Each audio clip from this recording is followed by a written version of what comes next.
It's when the recap is better than the sermon. But who cares, as long as you get the point.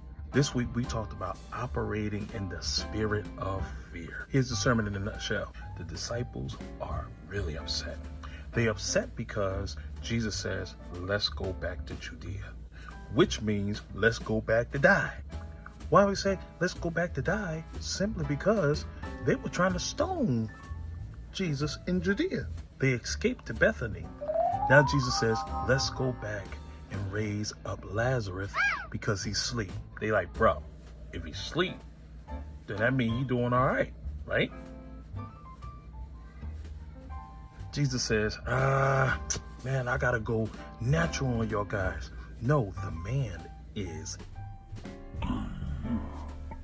They like, if he did, what's the reason of going back? We could just stay right here.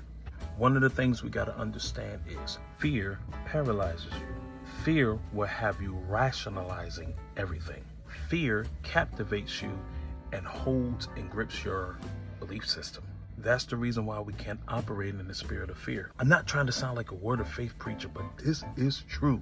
Fear will always cancel faith. Faith is wholehearted trust and confidence in God.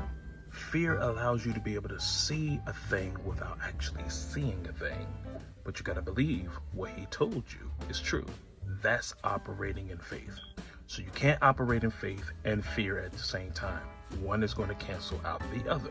So that's the reason why we had to talk about the spirit of fear, because we have to stay away from it, even though it's going to come on your doorstep. Just because a bird lands on your head doesn't mean you have to allow it to make a nest in your head. That's what happens with fear. Once it gets on your head, it will make a nest. That's the whole point of the sermon. Let's not operate in the spirit of fear. See you next week.